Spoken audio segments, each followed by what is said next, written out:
Čau lidi, vítejte na mém videokanálu, nebo spíše YouTube kanálu Videošok.cz. Jsme tady dva, jeden jsem já, to jmenuji se Dark Assassin.cz a potom tu tady mám kolegu Kennyho.cz. Společně jsme založili už zmíněný Videošok.cz. Dnes já, Dark Assassin, vám řeknu, jak stáhnout Format Factory a případně jak ho použít a taky vysvětlit, k čemu vlastně je. Mám ho zde. Takže Format Factory už podle názvu jde vidět, že se s tím formátem tam budeme pracovat. A tento program byl vytvořen na změnu formátu, až už třeba obrázku z JPG do PNG nebo do formátu ISO a tak dále, nebo na změnu formátu videí z AV do MP4 a dalších, anebo i na formátování audio stopy neboli písniček a dalších zvuků z MP3 do dalších. Dále taky v tomto programu můžete nastavit jak velikost rozměrovou obrázků, tak i videí, anebo kvalitu audio stopy neboli zvuku písniček. Tento program Format Factory podporuje velmi rozšířenou nebo velmi rozšířené možnosti, co se týče formátování. Také se dá, myslím, že i přes tento program vypalovat, ale tuto funkci jsem ještě nezkoušel. Takže jde a jak stáhnout. Takže otevřeme si jakýkoliv internetový prohlížeč. Půjdeme nejlépe na vyhledávání Google, nebo budeme vyhledávat přes Google. Kolik mi chyběl ten. Tak, jakmile budeme na Google nebo budeme vyhledávat přes Google, tak půjdeme na stránku Slunečnice. Samozřejmě, že se tam můžete dostat i pomocí jejího odkazu. Toto je český server, je nastavování, máte tady programy, které mají různé licence, až od beta verzí až pro free verze a další. Můžete tady stahovat audio stopy neboli MP3 nebo MP3 soubory. Potom jsou tady programy na úpravu grafiky a tak dále. Myslím, že jsou tady dokonce i filmy, nejsem si jist. Takže teďka si zadáme format. Už nám hnedka vyskočí Format Factory. Tak. Aktualizováno to bylo 5. Teďka, když to natáčím, tak to bylo 5.2.2014. Číslo verze je 3.3.1.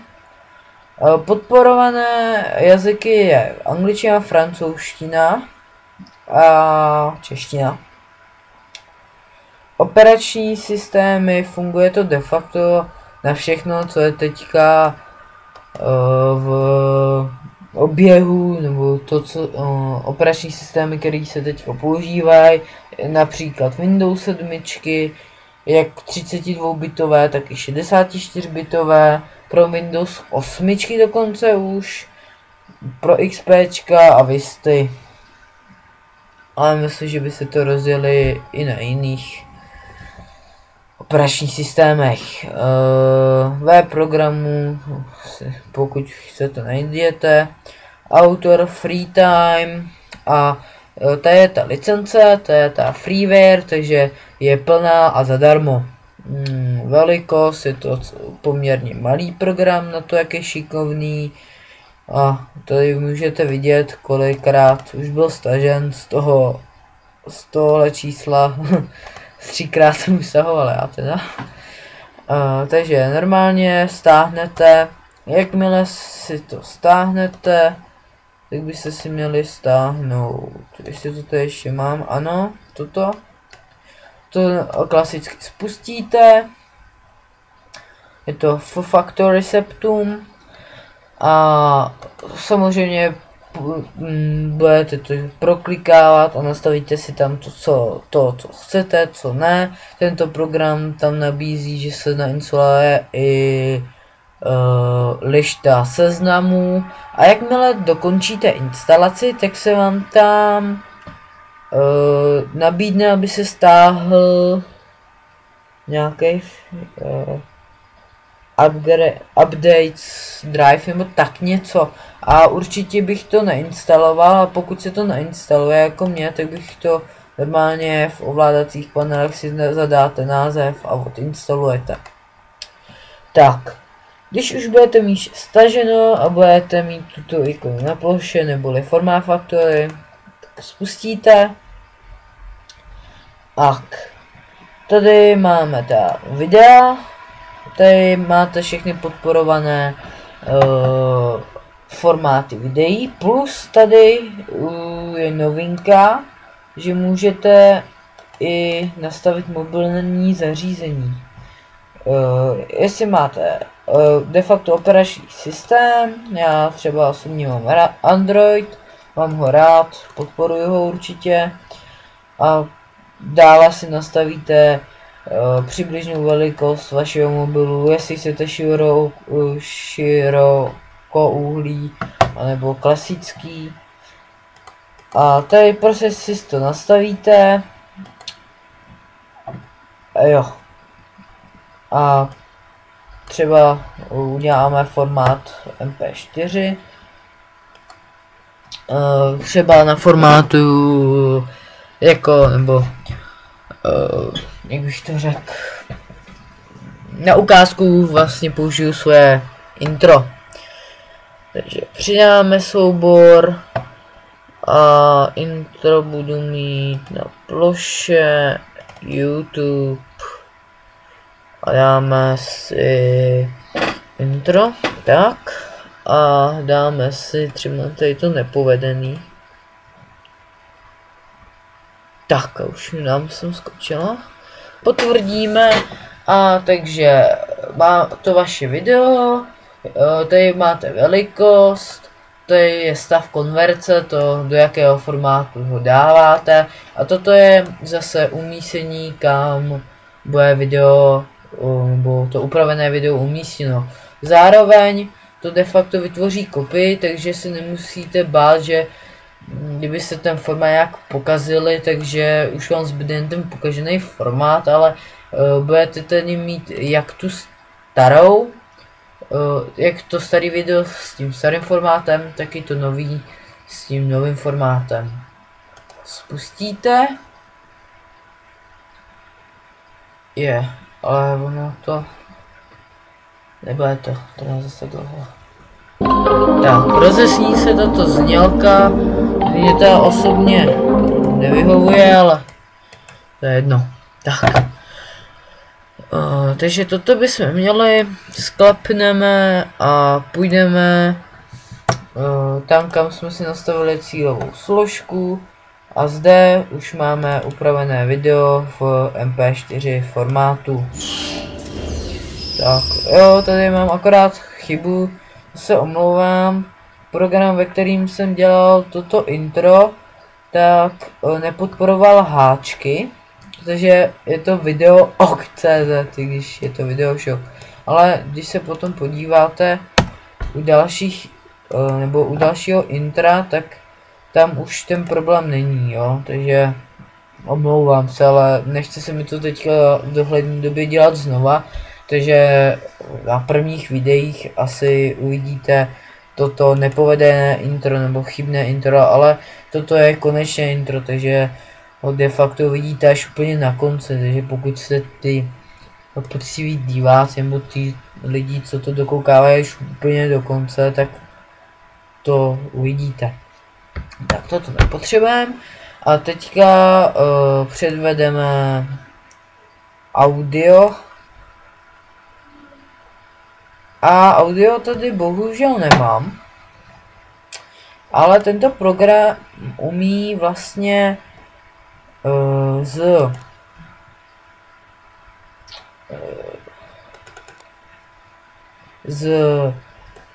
MP4 nebo z videa vlastně udělat i audio stopu. De facto vám to odstraní ten obraz.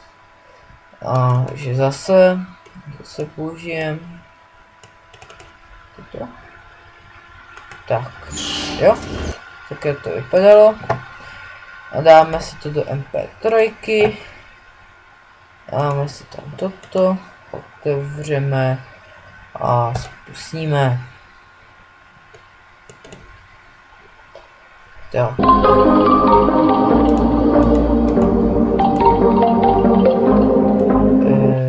Jo. A zase složené soubory. Jo, a už jsem z toho videa udělal audio stopu. Tak. Předtím, než ukážu, jak se mění formáty u obrázku, tak ještě řeknu, jak nastavíte cílovou složku, nebo kam se automaticky se budou dávat ty upravená videa. De facto si rozkliknete toto a tady už si prolistujete, kam to chcete dát, případně můžete vytvořit i novou složku. Já si to osobně dávám do stažených souborů. Tak. Teďka obrázek. Tady pro ty, co se v těch formátech tolik nevyznají, tak bych ještě dodal, že pokud chcete si udělat obrázek, aby byl ve formátu ikony, tak je to tady tento formát ICO. Jo, už to podle názvu poznáte. Tady tyto formáty moc neznám. GIF, to jsou takový ty hýbací obrázky. PNG, to je takový druhý nepoužívanější formát, ale není zase tak tolik rozšířený, takže některé aplikace, programy to prostě nerozpoznají. Tady to JPG, to je nepoužívanější, takže pokud chcete něco někam dát a nejste si jistý, jaký podporuje formát, tak bych určitě začal formátem JPG. A zase je to stejný postup, zase dáte přidat soubor, najdete si jakýkoliv obrázek, já nevím, třeba i něco z těch, to máme třeba tušáky, vypadají hezky, jako proč ne. Můžete udělat i víc obrázků, jo, když chcete, normálně, že zase dáte přidat. Pokud byste chtěli ještě upravit formáty nebo velikost, tak zase tady vy máte buď původní, takže zůstane stejně velká, nebo to můžete dát do větších nebo menších. Ale pokud dáte větší formát, než byl předtím, tak to zase bude v té původní velikosti. Takže větší než původní velikost to neudělá. I když u té nové verze nevím. Ještě tady chci doplnit, že pokud máte starší verzi, tak stačí de facto to, co chcete tam, kde chcete změnit formát, tak normálně přetáhnete ten soubor nebo audio stopu, to je jedno, normálně do tohohle pola. Ale jenom u starších verzích tady to nefunguje. Zase potvrdíme OK a spustíme. A zase půjdeme do naší zvolené cílové složky a máme to. Tak. Toto by asi k tomuto programu bylo vše. Pokud k tomu máte nějaké dotazy, tak rád odpovím, pište do komentů. Tady můžete teda i z DVD do videosouboru, nebo zase naopak, že změníte, můžete překopat i formát z CDček, anebo jinak. A z hudebního CD zase můžete to. Dá se i vypalovat přímo na CD, ale toto jsem neskoušel a toto převádět nebudu, protože nemám zatím volné dívka. Takže pro tento program to bylo vše. Nebudu tam dávat odkazy, protože je to velmi jednoduché, prostě půjdete na Google a tam si zadáte slunečnici a už jenom napíšete formát nebo formát factory. Název programu bude přímo jak ve jméně, tak ho můžu dát i do popisku. Jo, takže toto by bylo pro dnešní dílo vše. Pokud to bylo aspoň trochu užitečné, zanechte like. A pokud byste chtěli dál mě poslouchat nebo vidět moje další užitečné rady, nebo podle mě užitečné rady, tak se koukejte, odebírejte.